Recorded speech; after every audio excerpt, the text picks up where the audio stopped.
Ar ôl yr aros, dath y mwg enwog gwyn drwy'r simne yn Ninas Vatican, a'r dorf wedi cyffroi. Ie, y mwg yn cadarnhau bod cardinaliaid yr eglwys wedi dewis pawb newydd, a dyma fe, y pawb Leo yn cyfarch y dorf. Yn dod yn reiddiol o Chicago yn yr Unol Daleithiau, fe yw'r Americanwr cyntaf erioed i gael ei ddewis. Fe nath e alw am heddwch dros y byd yn ei araith gyntaf, a'r gohebydd Bethan Rhys-Roberts oedd yno i wylio'r cwbl.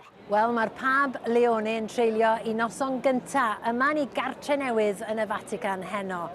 Roedd hi'n ddiwrnod arbennig llawn emosiwn yma yn sgwâr San Peder heddiw, wrth i filoedd ar filoedd o bobl o bob math o wledydd ar draws y byd o ddod yma i weld pwy oedd y cardinaliaid wedi i ddewis i arwain yr eglwys babyddol ar draws y byd. Swydd anferth.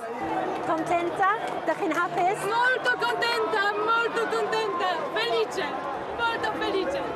Are you happy you've come all the way from America? How are you feeling? We're feeling great. Yeah, we planned our vacation prior to the conclave, and it's just a remarkable time in history. Contenta. Sí, very happy. Hapus iawn. Sí.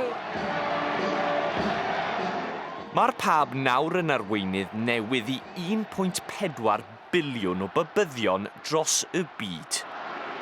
Mewn byd ansicr, mae'r heriau yn glir, ond y pawb newydd yn cynnig gobeith i nifer.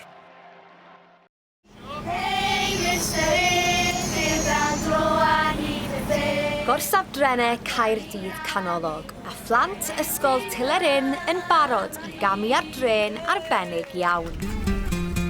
Wedi enwi ar ôl neb llai na Mistar Urdd ei hun, roedd na dipyn o gyffro, a'r criw yma yn un o'r cyntaf erioed i deithio ar dren Mistar Urdd. Rydw i'n cyffroes oherwydd mae'n atgofio profiad newydd a ddim lot o bobl yn gallu gwneud hwn. Mae'n fel golden ticket i ni a dwi'n mor hapus i bod yr gyntaf i bod ar wedyn.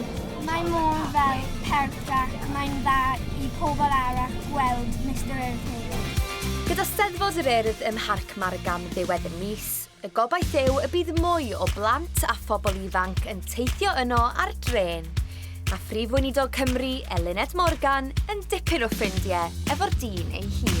Dwi yn dwlu ar y tren yma. Mae hwn yn un o canoedd o treni newydd sydd gyda ni yng Nghymru. Ni wedi gwario 800 miliwn o bunnau ar rhain. Dwi'n mates mawr gyda Mistar Urdd. Dwi wedi bod yn mates ers tipyn o flynyddoedd, ond dwi'n gwybod bod Mistar Urdd a fi yn edrych mlaen at Steddfod yr Urdd yn Port Talbot.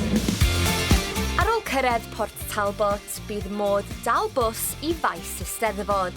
A rhai o ser Stwnsh a Cyw yn edrych ymlaen yn fawr.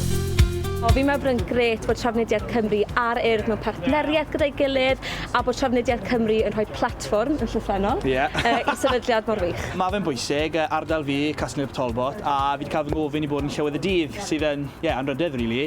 Dwi newydd fod ar dren Mistar Urdd, oedd o'n anhygoel, a dwi'n gobeithio fydd plant bach Cymru yn teithio ar y tren yma. Hey, Mistar Urdd, and the go!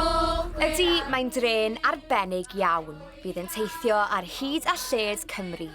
A phwy a oer, falle fyddwch chi'n teithio ar dren Mistar Urdd yn fuan iawn.